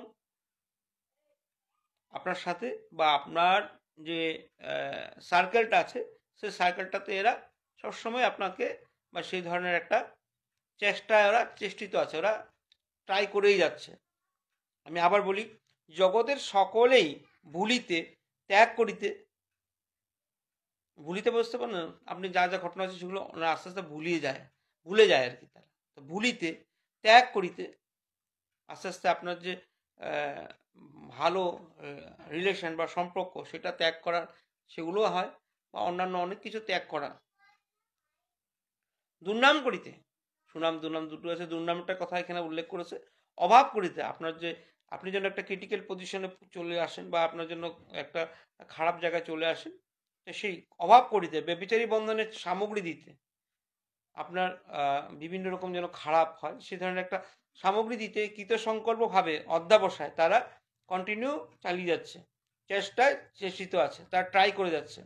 কিন্তু যার যা স্বভাব অত্যন্ত বিকৃতিতে পড়লেও উদার প্রকৃতিতে তাকে মলিন করে না। কিন্তু কি বলছে, যদি আপনি, তারা চেষ্টা চালিয়ে চলতে থাকুক, তারা চেষ্টা করতে থাকুক, কিন্তু যার যার স্বভাব অত্যন্ত বিকৃত, মানে বিভিন্ন বাজে পজিশনে পড়লেও সে বিকৃত হয় না, মানে বিভিন্ন রকম সেই চেষ্টা করছে তার যা আপনার সেই সার্কেলের লোকেরা বা আপনার সাথে সেই সম্পর্কটা খারাপ বা ভুলতে দুর্নাম করতে চেষ্টা চলেই যাচ্ছে। কিন্তু আপনি যদি সেই মনের বা সেই মানসিকতা না হন, তাহলে আপনাকে মলিন করতে পারবে না। কিন্তু যার যার স্বভাব অত্যন্ত বিকৃতি পড়ল, কিন্তু আপনার স্বভাব যদি সেই ভাব না, তা আপনাকে যত রকমই চেষ্টা করুক না কেন, অত্যন্ত বিকৃত পড়লেও উদার প্রকৃতিতে তাকে মলিন করে না। সে স্বাভাবিক যে অবস্থা, গুরুর উপর ভার ন্যস্ত করে নিজের পারদ্ধ নিয়ে সুন্দরভাবে পরিচালিত হচ্ছে, সেভাবেই তার জীবন পার হয়ে যাবে। তার সেই মনটাকে, তার মানসিকতাকে, তার জীবনের যে রাস্তাকে কোনো রকমভাবে মলিন করতে পারে না। সে যদি আপনার কি হয়, তার মানসিকতা যদি আপনার মানসিকতা যদি তার ঠিক থাকে। কিন্তু যার যা স্বভাব, তার স্বভাবটা যেটা আপনার অত্যন্ত বিকৃতিতে পড়লেও, খারাপ অবস্থা পড়লেও উদার প্রকৃতি থেকে তাকে মলিন করে না। সেই রকম এই অ্যাটমসফিয়ার যদি করেও ফেলে, সেইখানে ও ঢুকে যায় না। তার মানসিকতাটা শান্ত আর গুরুর উপর ভারনিষ্ঠ, ওইভাবে নিয়ে নিজের কৃতকর্ম নিয়ে সুখে থাকার চেষ্টা করে। তো 9 নম্বর বাণীটা শেষ হলো। এবার 10 নম্বর আমি পাঠ করব। 10 নম্বর যে বাণী আছে সেটা সামান্য একটু বড়, আপনারা ভালো করে শুনবেন। কথাগুলো বললাম না, খুব কাঁচা কথা, কিছু কিছু জায়গাতে রহস্য কথা। তো এখানে একটা জীবনের সিক্রেট লুকিয়ে থাকে, আপনারা ভালো করে শুনবেন। আমি যা যা আছে সেটাই পাঠ করছি, পরে আমার যা বুঝতে পারা সেটা আপনাদের সাথে শেয়ার করব। বিনা ভাড়ায় পরের ঘরে বাস করতে হইলে ঘরের বেগ সহ্য করিতে হইবেই। লোকের দেহই বন্ধন, এই দেহকেই বাসনাময় বলিয়া থাকে। এই দেহকে মুক্ত করিতে চেষ্টা যাহা করিতে হয়, তাহা কেবল ভগবানের শরণ বই, আর কিছুই নয়। সাধ্য সাধনে নিষ্কৃত হয় না, অতএব সর্বদা বাসনা পূর্ণের চেষ্টা না করিয়া তাহাদের দৌরাত্ম যথাসম্ভব ভোগ করিতে হয়। পারদ্ধবশতই লোকে ভোগ হইয়া থাকে। ভাগ্য অনুসারে সুস্থ অসুস্থ দায়ী হইতে হয়। পারদ্ধই তাহার কারণ, আরোগ্য ও অরোগ তাহা হইতে হইয়া থাকে, নচেৎ জীবের শক্তি নাই। যারা শুনেছেন তারা বুঝতে পেরেছেন।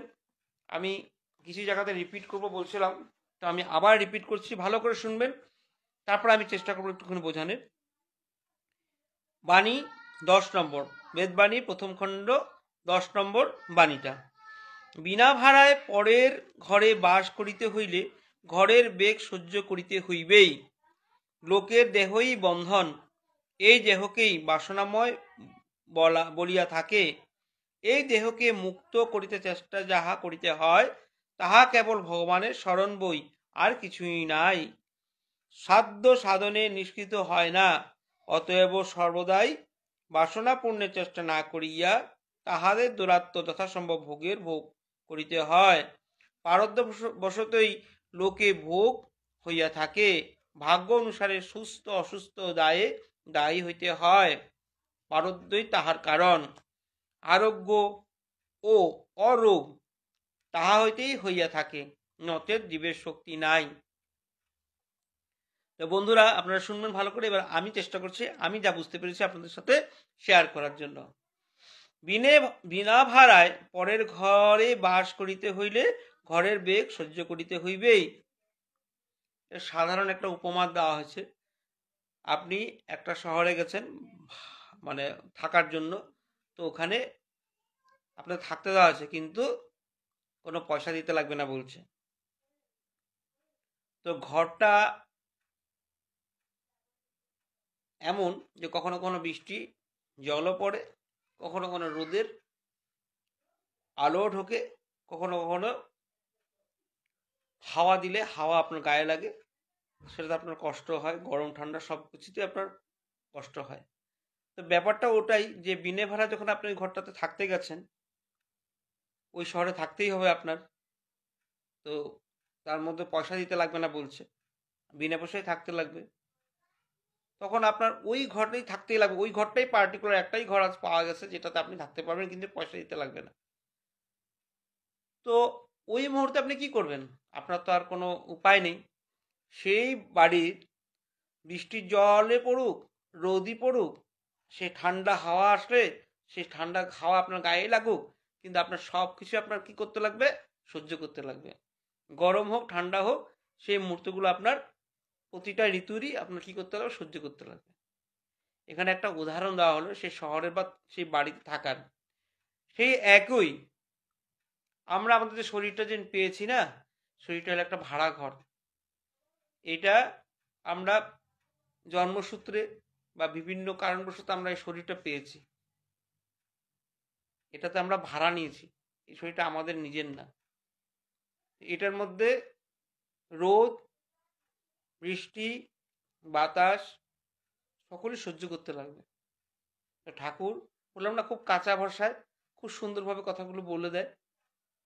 তো এখানে একটা ঘরের উপমা দেওয়া হয়েছে, এক্সাম্পল একটা দেওয়া হয়েছে যে বিনে পয়সায় সেই ঘরটা পাওয়া গেছে, কিন্তু ওইটাই পার্টিকুলার, ওটাই নিতে হবে। ঠিক তেমনই এই যে আমি আমার শরীরটা পেয়েছি, এটাই নিতে লাগবে, মানে এইটাই শরীর। এটার মধ্যে রোদ, বৃষ্টি, বাতাস সকল অবস্থায় আমার এই শরীরটা নিয়েই চলতে হবে। ঠিক একই আমি যে বললাম যে এই ঘরটা যে শহরে আপনি গেছেন বাস করার জন্য, সেই ঘরটাই আপনার নিতে লাগবে, পার্টিকুলার ওটা আপনার জন্যই করা আছে, সেটার জন্য আপনার কোনো পয়সা দিতে হবে না। তো কিন্তু পয়সা দিতে হবে না, কিন্তু সেগুলো তো ভোগ আপনারই করতে লাগবে না। এই বৃষ্টি পড়ে জল আপনার মাথায় পড়বে, রোদ আসলে সেই রোদ আপনার গায়েই পড়বে, যদি হাওয়া আসে তা আপনারই সহ্য করতে লাগবে। তো ব্যাপারটা ওরকমই, আমাদের শরীরটা হলো বিনে পয়সার একটা ঘর, যেখানে ভাড়া দিতে হবে না, কিন্তু সে ভোগগুলো তো সহ্য করতেই লাগবে। তো ঠাকুর একটা সুন্দর কাঁচা ভাষায় কথাটা বলছে, বিনে বিনা ভাড়ায় পরের ঘরে বাস করিতে হইলে ঘরের বেগ সহ্য করিতে হইবেই। লোকের দেহই বন্ধন। এই যে আমাদের শরীরটা, দেহটাই বন্ধন। এই দেহকেই বাসনাময় বলিয়া থাকে। এই দেহটাকে কি বলছে? বাসনাময়। বিভিন্ন বাসনার একটা জায়গা, যেখানে বিভিন্ন বাসনা নিয়ে মানুষ কি করে চলতে থাকে। এই দেহকেই বাসনাময় বলিয়া থাকে। এই দেহকে মুক্ত করিতে চেষ্টা যাহা করিতে হয়, তাহা কেবল ভগবানের স্মরণ বই, আর কিছু নাই। এই দেহটাকে, ওই যে বললাম যে ঘরটাকে যে আপনি ভালো করতে চান, তো মালিককে বলতে লাগবে, বিনা পয়সা সে আপনার যখন সম্পূর্ণ ঠিক করে দিবে, তখন আমি সুস্থভাবে সুন্দরভাবে থাকতে পারবেন। কিন্তু তাও তো আপনার ওনার কৃপা হতে লাগবে, মানে সেই মালিকের।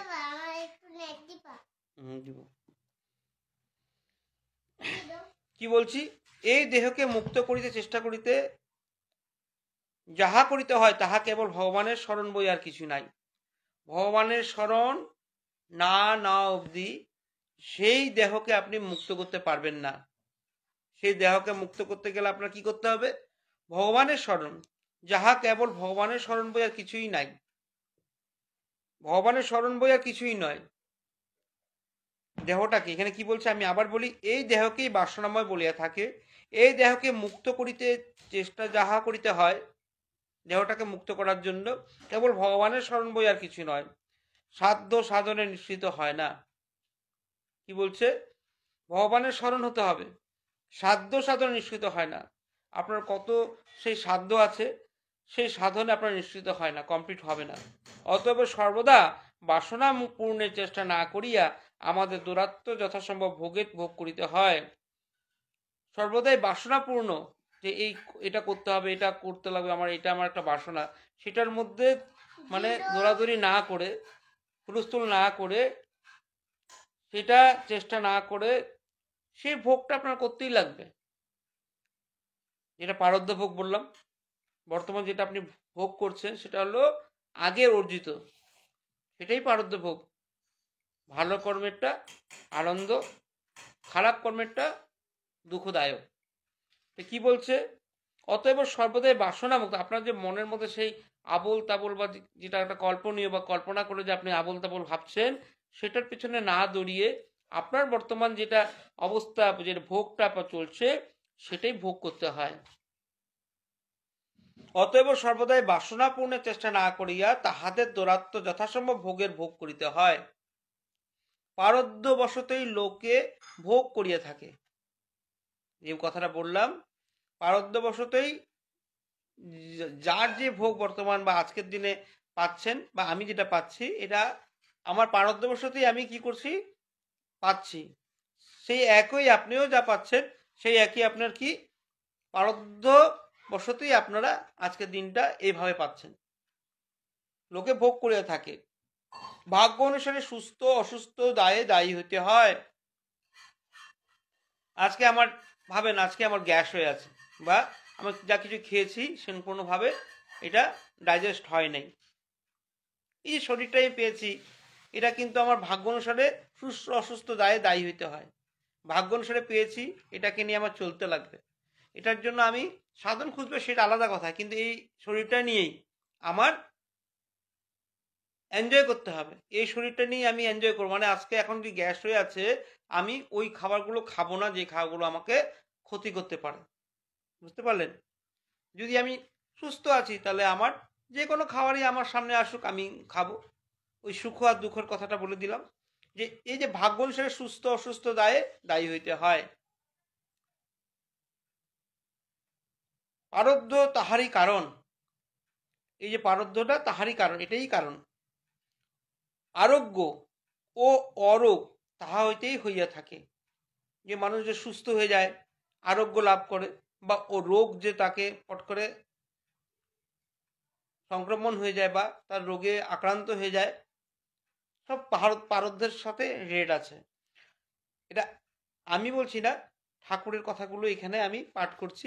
আর ঠাকুর নিশ্চয়ই কিছু চিন্তা করে আমাদেরকে একটা কনক্লুশন দিয়ে এই কথাগুলো বলেছেন, বা এটা তো আপনি বললামই আপনাদেরকে যে এটা একটা পত্রাংশ। নিশ্চয়ই সেই ব্যক্তিকেই লিখেছিলেন যে ব্যক্তির কোনো একটা সমস্যায় জর্জরিত ছিল, তার সমাধানের জন্য ঠাকুর তাকে লিখে গেছেন। এটার কারণটা আপনারা বিভিন্ন দিক থেকে যে মিলিয়ে রাখেন, তো সেখানে হয়তো আপনারা কিছু উত্তর পাবেন, কিছুটা উত্তর পাবেন না। সেই আপনাদেরকে আমি আগেও বলছি, কথাগুলো ঠাকুরের খুব কাঁচা আর অন্য ধরনের। আপনার ওখান থেকে একটা সুন্দর একটা সমাধান পাবেন, কিন্তু আপনারা খুব যুক্তিযুক্তভাবে কথাটার একটা চিন্তা করবেন। কি বললাম? পারদই তাহার কারণ, আরোগ্য ও অরোগ তাহা হইতেই হইয়া থাকে, নচেৎ জীবের শক্তি নাই। এত যে পৃথিবীতে লোক, বিভিন্ন বিভিন্ন জীব বা মানুষ বা পশু পক্ষী সকল কথাই বলছি, তারা চলছে। তা কারো কারো কেউ কেউ সেই সুখের বলে না, কারো পৌষ মাস, কারো কি যেন সর্বনাশ। তো কারো কারো অনেক আনন্দের সময়, কারোর বাড়িতে বিয়ে লাগছে, কারো বাড়িতে আবার জন্মদিন, কারো বাড়িতে রোগের জন্য কান্নাকাটি, কারো কারো বাড়িতে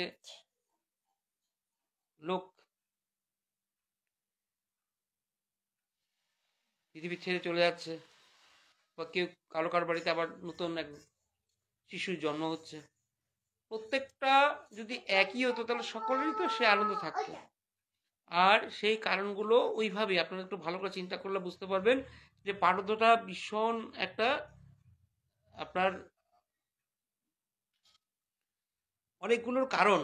পারদ্যই তাহার কারণ, আরোগ্য বা অরোগ তাহা হইতেই হইয়া থাকে, নচেৎ নচেৎ জীবের শক্তি নাই।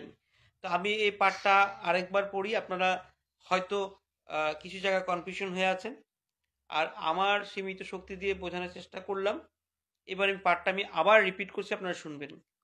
বিনে ভাড়ায় পরের ঘরে বাস করতে হইলে, বিনা ভাড়ায় পরের ঘরে বাস করতে হইলে ঘরের ব্যাগ সহ্য করতে হইবেই। লোকের দেহই বন্ধন, এই দেহকেই বাসনাময় বলিয়া থাকে। এই দেহকে মুক্ত করিতে চেষ্টা যাহা করিতে হয়, তাহা কেবল ভগবানের স্মরণ বই, আর কিছুই নয়। সাধ্য সাধনে নিষ্কৃতি হয় না। অতএব সর্বদা বাসনা পূর্ণের চেষ্টা না করিয়া তাহাদের দৌরাত্ম যথাসম্ভব ভোগের ভোগ করিতে হয়। পারদ্য বশতই লোকে ভোগ হইয়া থাকে, ভাগ্য অনুসারে সুস্থ অসুস্থ দায়ী হইতে হয়। পারদ্যই তাহার কারণ, আরোগ্য ও অরোগ তাহা হইতেই হইয়া থাকে, নচেৎ জীবের শক্তি নাই। তো 10 নম্বর আপনার বাণী সমাপ্ত হলো। তো বন্ধুরা, আমি আর বেশি করব না, এই পৃষ্ঠাটা অবধি করবো। এখানে ছোট ছোট ছোট ছোট আপনার এক একটা বাক্যর মধ্যেই প্রত্যেকটা বাণী আছে। তো এই পৃষ্ঠাটা শেষ করছি। এখন 10 নম্বর, তো 11, 12, 13, 14, 15 ছোট্ট ছোট্ট আছে। আমি চেষ্টা করছি আর বোঝাবো সামান্য সামান্যভাবে, কেন আপনারা এগুলো হয়তো বুঝতেই পারবেন। তো আমি বলছিলাম যে 3টে বা 5টার পরে কিছুটা ঠাকুরের যদি কীর্তন করা যায় তাহলে আপনাদের মনটা একটু ভালো লাগবে আর একটু আমিও রিল্যাক্স পাবো। তো আমার সাথে আপনারা একটু বলবেন, ভালো লাগবে। জয় রাম জয় রাম জয় গুরু রাম, জয় রাম জয় রাম জয় গুরু রাম, জয় রাম জয় রাম জয় গুরু রাম, জয় রাম জয় রাম জয় গুরু রাম। হরে কৃষ্ণ কৃষ্ণ কৃষ্ণ হরে হরে, হরে রাম রাম রাম হরে হরে, হরে কৃষ্ণ কৃষ্ণ কৃষ্ণ হরে হরে, হরে রাম রাম রাম হরে হরে, হরে কৃষ্ণ কৃষ্ণ কৃষ্ণ হরে হরে, হরে রাম রাম হরে হরে। তো বেদবাণীর প্রথম খণ্ডের 11 নম্বর বাণী, এটা একটা বাক্যতে আছে। আপনারা আমি পড়ছি, আপনারা শুনবেন। ভগবত শক্তি দ্বারা ভগবত সেবার শক্তি পাওয়া যায়। একটা বাক্যে আছে, আমি আবার বলি, ভগবত শক্তি দ্বারা ভগবত সেবার শক্তি পাওয়া যায়। আপনার ভগবত সেবা করতে বলছে, সেই শক্তিটা পাবেন কোত্থেকে? তো ভগবত শক্তি দ্বারাই ভগবত সেবার শক্তি পাওয়া যায়। কথা বুঝতে পারলেন? তো কৃপা না হলে পড়ে যাবি তো, এখানে বস, মাথা ঘুরাচ্ছে তোর, ওখানে বস, মাথা পড়ে যাবে ধাং করে, এখানে বস। কি বললাম? ভগবত শক্তি, আপনার সেবা করবেন যে, সে সেবার শক্তিটা কোত্থেকে পাবেন? সেটা ভগবানই আপনাকে শক্তি দিবে। এখানে কি বলছে? ভগবত শক্তি দ্বারা ভগবত সেবার শক্তি পাওয়া যায়।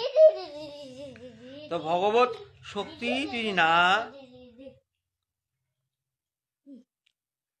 থাকে তাহলে ভগবত সেবা করা যায় না। তো ভগবত শক্তি দ্বারা ভগবত সেবার শক্তি পাওয়া যায়। ভগবত সেবার শক্তিটা করতে পাবেন ভগবত শক্তি দ্বারা। এই শক্তিটা কে দেন? ভগবত দেয়, তো উনিই দিবেন। ভগবত সেবাটা কিভাবে হবে?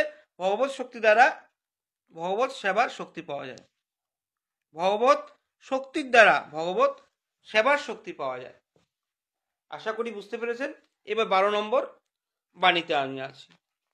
সংসার মায়াময় ভ্রান্তি সূচক, কাহারও কোনো কর্তৃত্ব এই জগতে নাই, স্ব ভাগ্য অনুসারে স্ব ভোগে রত হয়। এখানে দেখেন 12 নম্বর যে বাণীটা ছোট্ট, তো এখানে বোঝানোর অনেক বা বোঝার কথা অনেক কিছু আছে। তো আমি চেষ্টা করছি সামান্যভাবেই শুনবেন। এটা পড়বে মনে হয় আজকে। দুই হাতে মোবাইলটা ধরে তুই পালাপাল করছিস কেন? পড়ে যাবি না দিক দিয়ে, এমন করে ধাং করে পড়ে যাবি কিনা? এক হাতে মোবাইলটা রাখ, মোবাইল নিয়ে এভাবে করতে হয় না, না পড়ে যাবি তো। যা ওখানে গিয়ে বসে বসে কর, এখানে বস, এখানে চলে আয়। গুড বয় না, এখানে চলে আয়। এটা পড়ে যাবি তো, ধাং করে পড়ে যাবি। আয়। সংসার মায়াময় ভ্রান্তি সূচক, আমাদের এই পৃথিবীটা কি মায়ায় আবৃত হয়ে আছে। আমি আবার পাঠ করে দিই, তারপর আমি বলছি। সংসার মায়াময় ভ্রান্তি সূচক, কাহারও কোনো কর্তৃত্ব এই জগতে নাই, স্ব ভাগ্য অনুসারে স্ব ভোগে রত হয়। আমি এবার বলি, চেষ্টা করি। সংসার মায়াময় ভ্রান্তি সূচক, এই পৃথিবীটা সম্পূর্ণ মায়ায় ভরা। আর ভ্রান্তি ভুল ভুল একটা কনসেপ্ট নিয়ে সব কিছুই আমরা ভুল একটা কনসেপ্ট নিয়ে চলছি। মায়াময় ভ্রান্তিসূচক, মায়াময় ভ্রান্তিসূচক, এই একটা শব্দ দিয়েছে, ও বলেনি। মায়াময় ভ্রান্তিসূচক, এই যে ভ্রান্ত ধারণাটা, এটাই মায়াময়। মায়াময় ভ্রান্তিসূচক। কাহারও কোনো কর্তৃত্ব এই জগতে নাই, যে আমি আমারই সেই শক্তি বা আমার সেই পাওয়ার, আমি সবকিছু করে নিব। কাহারও কোনো কর্তৃত্ব এই জগতে নাই যে তার উপর সম্পূর্ণ সেই সব করে নিতে পারবে, সেটা নাই। বা আজকে আমার ছেলে যে ওর ব্যাপারটাতে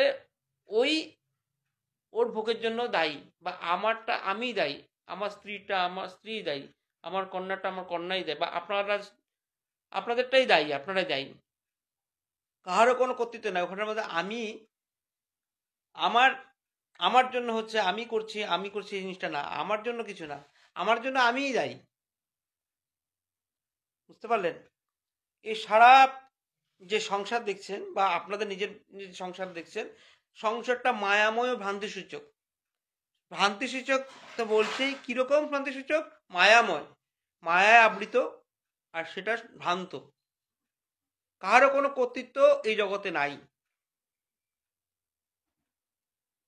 স্ব ভাগ্য অনুসারে স্ব ভোগে রত হয়। আপনার যা ভাগ্য, সেই ভাগ্য অনুসারে আপনার ভোগে রত হবেন। যদি কোনো আপনার ভাগ্য ভালো থাকে, সেই জায়গাটাতে আপনি ভাগ্য মানে আপনার ভোগটা আপনি সে অনুযায়ী পাবেন। যদি আপনার ভাগ্য খারাপ থাকে, সেখানে আপনি ভোগে সেই ভোগটা আপনার হবে। তো এখানে কথাটা কি বলছে? হ্যাঁ দিচ্ছি, 1 সেকেন্ড।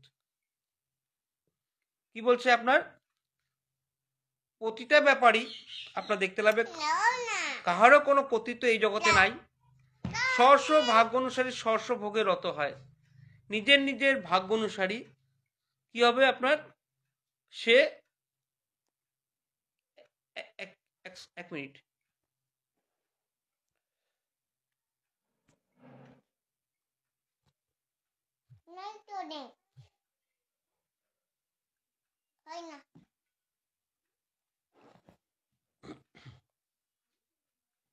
তুমি ওই রুমে যাবে কি? হ্যাঁ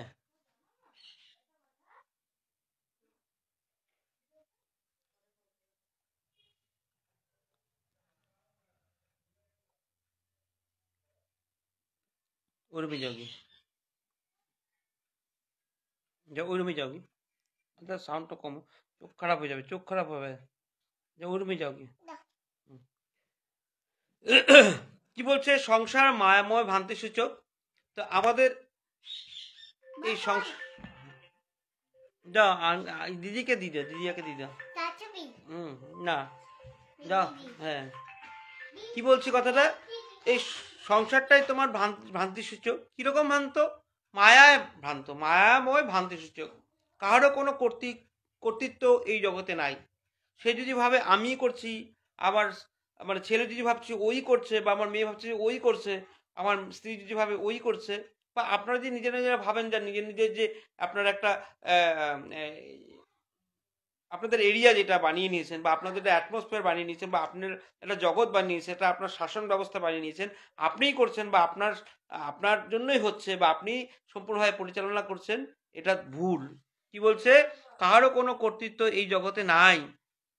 স্ব ভাগ্য অনুসারে স্ব ভোগে রত হয়। সে তার নিজের নিজের ভাগ্য অনুসারে স্ব ভোগে রত হয়।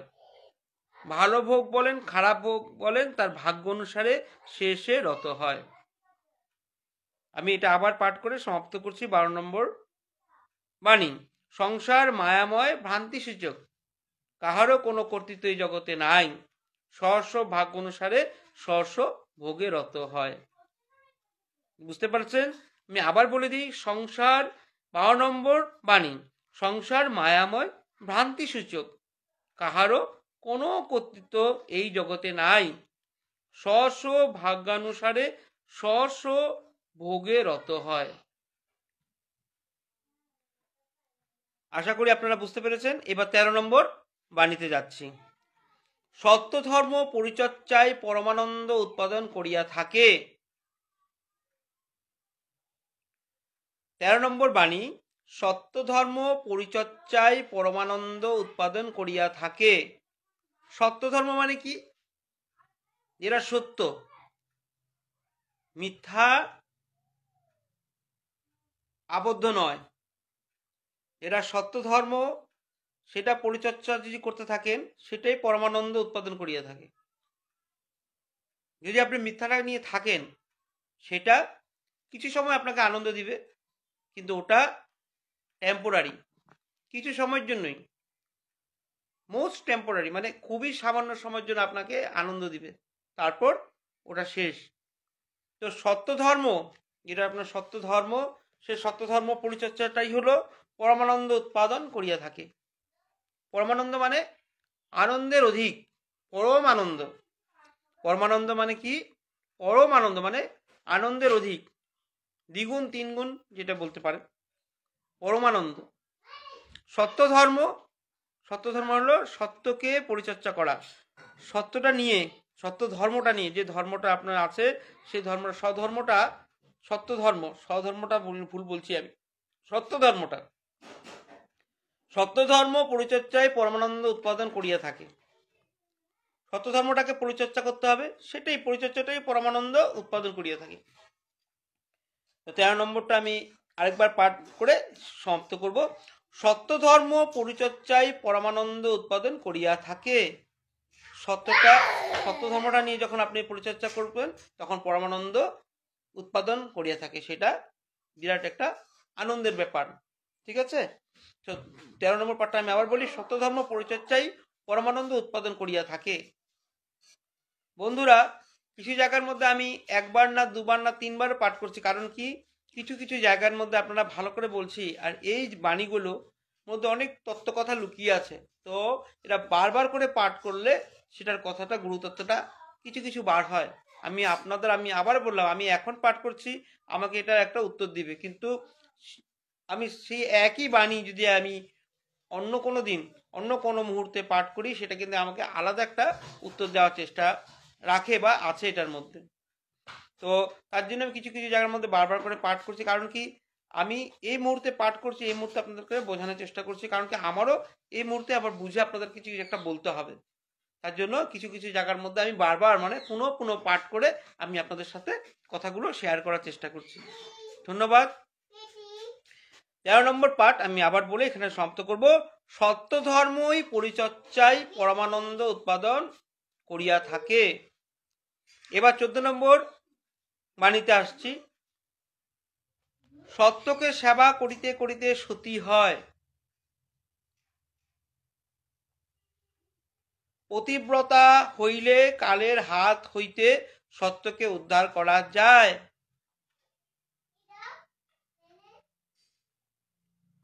সতী কি, সত্য কি, পতিব্রতা কি, কালের হাত কি, বা সত্যকে উদ্ধার করা কি, আপনারা প্রত্যেকটা শব্দকে একটুখানি চিন্তা করবেন, আর শব্দটার কথা একটুখানি মানেটার সাথে মেলাবেন, তার সাথে বর্তমান কি বলছে বাক্যটা, সেটার উপর আপনারা একটু চেষ্টা করবেন বোঝার। সত্যকে সেবা করিতে করিতে সতী হয়। তোমাকে বললাম না তুমি ওই রুমে যাও, 1 মিনিট দাঁড়াও। একদম সাউন্ড কম করো, ওই যে আমার বন্ধুরা খারাপ পাবে তো। একদম ঠিক আছে না, ওদিকে যাও কি।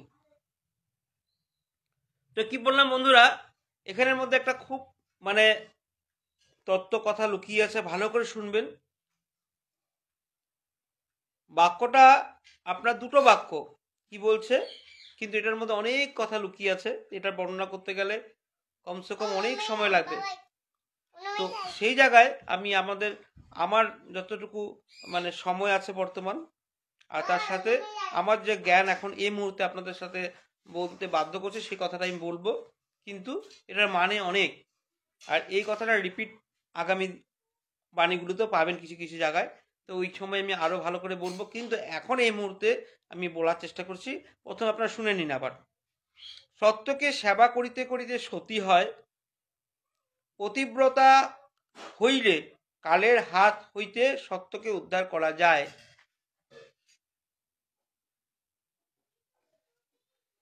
তা আমি এখানে একটা ছোট্ট একটা কথা আপনাদেরকে স্মরণ করিয়ে দিই, যে সাবিত্রী সত্যবানের কথাটা মনে আছে আপনাদের? তো সাবিত্রী সত্যবানের কথা, যে সাবিত্রী কি করেছিল, সত্যবানের কি করেছিল, যমরাজ থেকে ওনাকে প্রাণটা আবার ঘুরিয়ে নিয়ে আসছিল। কাহিনীটা মনে আছে তো আপনাদের? তো কাহিনীটা একটু স্মরণ করালাম। ওই স্মরণ করানোর কারণটাই হলো কি, এখানের সাথে অনেকটা কিছু কিছু আপনার লিঙ্ক এখানে পাবেন। তার জন্য আপনাদেরকে ওই ছোট্ট একটা উপাখ্যান আপনাদেরকে মনে করিয়ে দিলাম, সাবিত্রী সত্যবানের উপাখ্যানটা। এবার আমি আবার পাঠ করি আর তারপরে বোঝানোর চেষ্টা করি। সত্যকে সেবা করিতে করিতে সতী হয়, পতিব্রতা হইলে কালের হাত হইতে সত্যকে উদ্ধার করা যায়। এখানে কি বলছে? সত্যকে সেবা করিতে করিতে সতী হয়। আপনি যখন সত্যটা নিয়ে চলতে থাকবেন, এখানে পুরুষ মহিলার কথা বলি নাই, এখানে আমি একজন পুরুষ, আমার নাম আপনারা সকলেই জানেন, আমার স্ত্রী একজন মহিলা, ওনার নামও আপনারা অনেকেই জানেন। এই যে আমরা পুরুষ মহিলা, এই ব্যাপারটা সে পুরুষ মহিলার না, এটা হলো ব্যক্তি বা জীব বিশেষের কথাটা বলছে। বুঝতে পারলেন কি বললাম? এখানে লিঙ্গ যেটা আছে, স্ত্রীলিঙ্গ, পুলিঙ্গ, জেন্ডার, জেন্ডার, সে জেন্ডারের কথাটা এখানে আসেনি। বুঝতে পারলেন? সত্যকে সেবা করিতে করিতে সতী হয়। আপনি যখন সত্যটা নিয়ে চলবেন, সত্য নিয়ে চলতে চলতে চলতে কি হয়, আপনি সতী হয়ে যাবেন। সতী মানে কি? আমরা আমাদের ব্যাকরণের মধ্যে সতী মানে মহিলাকে বোঝাই, বা মহিলা একজনকেই ভাবি যে উনি সতী। তুমি একজন সতী নারী, তুমি একজন সতী, এই ধরনের কিছু কিছু উক্তি বা আমরা কথা বলতে থাকি। এখানে সতী বলতে গেলে কি, লিঙ্গ হিসাবে স্ত্রীলিঙ্গ, কিন্তু এখানে লিঙ্গ হিসাবে বলা হয়নি, এখানে জীব বিশেষে বলা হয়েছে। যে সত্যকে নিয়ে চলতে পারে, সত্যটাই সেবা করতে করতে কি হয়, সতী হয়। যদি আপনি সত্যটাকে সেবা করতে করতে আগামী মানে আপনার জীবন পথে আপনি চলতে থাকেন, তাহলে আপনি কি একজন সতী। সে পুরুষ হতে পারে, সে স্ত্রী হতে পারে, স্ত্রী পুরুষের কোনো কথা বলেনি, এটা একজন ব্যক্তি বা একজন জীবের কথা বলছে, একজন ব্যক্তির কথা বলছে। সে স্ত্রী পুরুষ উভয় হতে পারে। সত্যকে সেবা, সে পুরুষ হতে পারে, সে নারী হতে পারে। সত্যকে সেবা করিতে করিতে সতী হয়, যে সত্যটাকে নিয়ে চলতে থাকে জীবন পথে, সত্যটাকে নিয়েই এগিয়ে যায় আর সত্যটাকেই সেবা করতে থাকে, সত্যকে সেবা করতে থাকে, সে কি হয়ে যায়, সতী হয়ে যায়। সত্যকে, আমি যে সত্য নিয়ে চলতে থাকি, আমি সতী। এটা পুরুষ মহিলার কোনো কথা নেই, আমি এই ক্ষেত্রে আমি সতী। সত্যকে সেবা করিতে করিতে কি হয়, সতী হয়। পতিব্রতা হইলে কালের হাত হইতে সত্যকে উদ্ধার করা যায়। কি বললাম? যদি আমি সতী, সত্যকে আমি নিয়ে চলছি, যদি আমি পতিব্রতা হই, আমি সত্যকে ভালোবাসি, তাহলে আমি কি করব, আমার জীবনের মধ্যে যখনই কোনো রকম বাধা বিপত্তি আসবে, আমি কি করব, সত্যকে আমি উদ্ধার করব যমের থেকে। সত্যকে আমি সত্যবান, সাবিত্রী সত্যবানের উপাখ্যানটা বললাম, ঠিক একই ধরনের কথাটাকে আপনাকে আমি স্মরণ করে দিলাম। আমি আমার জীবনে সত্যকে আমি কোনো রূপভাবে আমি শেষ হতে দিব না, আমি সত্যকে বাঁচিয়ে রাখবো, সত্যকে আমি উদ্ধার করব। আশা করি আপনারা বুঝতে পেরেছেন। আমি আবার বলে দিই, পাঠটা শুনবেন। সত্যকে সেবা করিতে করিতে সতী হয়। যে ব্যক্তি সত্যকে নিয়ে চলে, সত্যটাই মেন হিসাবে রাখে, সেই সতী। পতিব্রতা হইলে কালের হাত হইতে সত্যকে উদ্ধার করা যায়। যদি আপনি সত্যি সতী, তাহলে আপনি কি করবেন, যে কোনো বিপদ কালের হাত থেকে মিনস আপনার বিষম মানে বিপদ, বিভিন্ন রকম অরাজকতার থেকে আপনি কি করতে পারবেন, সত্যকে উদ্ধার করতে পারবেন, যদি আপনি পতিব্রতা সতী হন। আমি আবার বলে দিই, সতী হলো পতিব্রতা সতী, আপনার নারী বা পুরুষের কথা বলি নেই, যে ব্যক্তি সত্যকে নিয়ে চলে সেই সতী। আর তার মধ্যে যে পতিব্রতা ভাবটা চলে আসে, আমি যে কোনো উপায়ে সত্যকে আমি শেষ হতে দিব না, তখন কি হবে, সেই সতী অর্থাৎ পতিব্রতা কি করতে পারবে, কালের হাত থেকে সত্যকে উদ্ধার করতে পারবে। আশা রাখি আপনারা বুঝতে পেরেছেন। আমি আবার বলে দিই, সত্যকে সেবা করতে করতে সতী হয়। সতী একজন পুরুষ হতে পারে, একজন মহিলা হতে পারে। যে সত্যকে নিয়ে চলতে থাকে সেই সত্য, এখানে একটা উপমা হিসাবে আমি বলছি আর কথাটা, যে সত্যকে সেবা করতে করতে সতী হয়। পতিব্রতা হইলে কালের হাত হইতে সত্যকে উদ্ধার করা যায়। পতিব্রতা, যদি সত্যকে আপনি নিয়ে চলছেন আপনি সতী, আর আপনি যদি সতী হন, সতীর মধ্যে পতিব্রতা হতে লাগবে। পতিব্রতা মানে আপনার যে লক্ষ্য, আপনি সতী, তা আপনার মানে সতীটা কোথায় গিয়ে দাঁড়ায়। সাবিত্রী সত্যবানের কথাটা, গল্পটা বললাম, উপাখ্যানটা বললাম। সাবিত্রী একজন সতী নারী, উনি কি করেছিলেন, নিজের স্বামীকে সেই যমের কবলের থেকে উদ্ধার করেছিলেন। এখানে কি হবে, আপনি এখন সতী, পুরুষই হোক মহিলা হোক, তো আপনি এখন সতী, তা আপনি পতিব্রতা আপনাকে প্রমাণ করতে হবে। আপনারা কি করতে লাগবে, আপনাদের স্বামী মিনস আপনার সত্য নিয়ে আপনি চলছিলেন, তো সত্যকে উদ্ধার করার জন্য, সত্যকে বাঁচানোর জন্য, সত্যকে রক্ষা করার জন্য আপনি কি করবেন, পতিব্রতা হতে লাগবে। তখনই আপনি কি করতে পারবেন, কালের হাত থেকে আপনি সত্যকে রক্ষা করতে পারবেন। এখানে নারী পুরুষের কোনো কথা না, এখানে একটা বলছি যে সত্যকে নিয়ে চলে সেই সতী।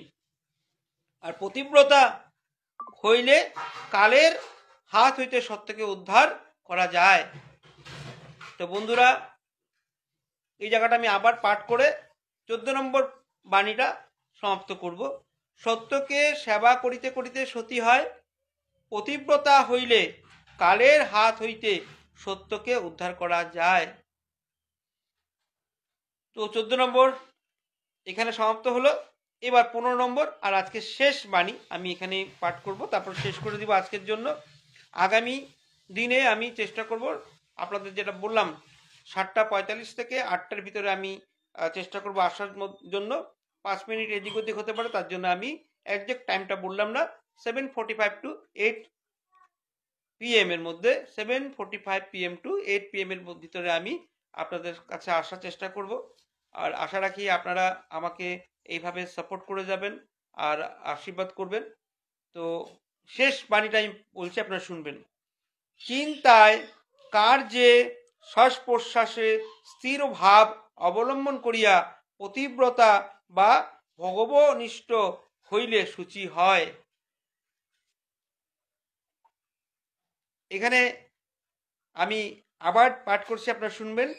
কথাগুলোর মধ্যে অনেক গভীর তত্ত্ব, গুরুতত্ত্ব কথা লুকিয়ে আছে, তা আপনারা একটুখানি প্রতিটা শব্দের মধ্যে একটুখানি শোনার চেষ্টা করবেন কি বলছি। চিন্তায় কার্যে শ্বাস প্রশ্বাসে স্থির ভাব অবলম্বন করিয়া পতিব্রতা বা ভগবনিষ্ঠ হইলে সূচি হয়। এবার আমি চেষ্টা করছি আমার সীমিত জ্ঞানে আপনাদের সাথে কথাটা বলার। চিন্তায়, আপনাদের চিন্তা ভাবনার মধ্যেই আপনার কাজটা লুকিয়ে থাকবে। চিন্তা, কার্যে আপনার কাজটা, প্রথম চিন্তা করলেন, তারপর কার্য, সেই কার্যটা আছে, তারপর কাজ করার সময় আপনার শ্বাস প্রশ্বাস, মনে প্রাণে জীবিত অবস্থায়, শ্বাস প্রশ্বাস মানে আমি জীবিত অবস্থায় স্থির ভাব অবলম্বন করিয়া পতিব্রতা বা ভগবনিষ্ঠ হইলে সূচি হয়। মানে আপনি সর্বাবস্থায় কি বলছে, চিন্তায়, কার্যে, শ্বাস প্রশ্বাস, আপনার প্রত্যেকটা কথাটা কি বলছে, যে আপনি আপনার মানে জীবন যে আপনি চলছেন জীবদশায়, মানে আপনি জীবনযাপন করছেন, প্রতিটা মুহূর্তে চিন্তায়, কার্যে, আপনার কার্য, 1 নম্বর আপনার কার্য, ভুল বললাম, 1 নম্বর আপনার চিন্তায়, 2 নম্বর আপনার কার্যে, 3 নম্বর আপনার শ্বাস প্রশ্বাস। আপনি যখন আছেন জীবিত, জীবন আপনার চলছে, সেই অবস্থায় আপনার 1 নম্বর হলো কি বললাম, আপনার চিন্তায় থাকতে হবে, নিজের কাজে থাকতে হবে, তার শ্বাস প্রশ্বাস মানে আপনি জীবন ধারণ করে আছেন, সেই অবস্থায় স্থির ভাব অবলম্বন করিয়া পতিব্রতা বা ভগবনিষ্ঠ হইলে সূচি হয়। সূচি মানে পবিত্রতা আসে। পতিব্রতা মানে বললাম যে সত্যকে রক্ষা করতে হবে, সেই হলো পতিব্রতা নারী বা সতী। নারী ওয়ার্ডটা আমি বললে ভুল হবে, কারণ কি সতী আর পতিব্রতা এই ধরনের বলছে, এটা নারী বা পুরুষের কথা না, এটা আমি ভুলে বললাম। এখানে কি হতে লাগবে, পতিব্রতা সতী, কিন্তু সতীটা এখানে আপনার কোনো লিঙ্গ হিসাবে দেয়নি, পুরুষ বা নারী হিসাবে দেয়নি। আপনারা শুনবেন, চিন্তায়, কার্যে, শ্বাস প্রশ্বাসে স্থির ভাব অবলম্বন করিয়া পতিব্রতা বা ভগবনিষ্ঠ হইলে সূচি হয়। সূচি মানে পবিত্রতা। কথা বুঝতে পারলেন? চিন্তায় থাকতে লাগবে, কার্যে থাকতে লাগবে, তার সাথে আপনার শ্বাস প্রশ্বাস স্থির ভাব অবলম্বন করিয়া পতিব্রতা বা ভগবনিষ্ঠ, ভগবানের সেবায়, মানে ভগবনিষ্ঠ হলে, সেই ভগবান স্মরণ অবস্থা হলে কি হয়, সূচি হয় বা পবিত্রতা চলে আসে। যাই হোক বন্ধুরা, 15 নম্বর বাণী এখানে সমাপ্ত হলো। তো আমি এখানেই আমার আজকের স্বাধ্যায় অনুষ্ঠানের মানে 17 নম্বর যে স্বাধ্যায়, এখানে আমি শেষ করলাম। তো আপনারা গুরু দর্শন মানে আপনারা যারা যারা জানেন আমি কি পাঠ করছি, সে হলো আপনার বেদবাণী প্রথম খণ্ড। আজকে আপনার পাঠ করলাম 6, 7, 8, 9, 10, 11, 12, 13, 14, 15। তো এই হলো ঠাকুর, আমাদের ঠাকুরের ছবি। আর যারা রাম ঠাকুরের তারা তো চিনতেই পেরেছে, আর যারা যারা রাম ঠাকুরের মানে আশ্রিত বা দীক্ষিত নয় তারাও দেখতে পারেন। আর আমার এই অনুষ্ঠান কোনো বিশেষ সম্প্রদায়ের জন্য না, সকলেই দেখতে পারে, সকল ধর্ম, সকল বর্ণ, সকল ভাষার লোকই দেখতে পারে। আর এটার মধ্যে অনেক ভালো ভালো কথা লুকিয়ে আছে জীবন পথে চলার জন্য। তো আগামী দিনে আপনাদের এভাবে সাপোর্ট পেয়ে যাব। আর আমি চেষ্টা করব 7:45 PM to 8 PM এর ভিতরে আসার জন্য। তো এই বলে আমি আমার বেদবাণী অনুষ্ঠান এখানে শেষ করছি। তার আগে ওই যে একটুখানি কীর্তনের মানে সেটা করে শেষ করে দেব। হরে কৃষ্ণ হরে কৃষ্ণ কৃষ্ণ কৃষ্ণ হরে হরে হরে রাম হরে রাম রাম রাম হরে হরে হরে কৃষ্ণ কৃষ্ণ কৃষ্ণ হরে হরে হরে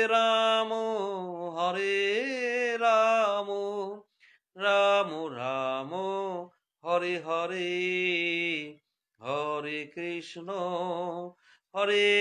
কৃষ্ণ কৃষ্ণ কৃষ্ণ হরে হরে হরে রাম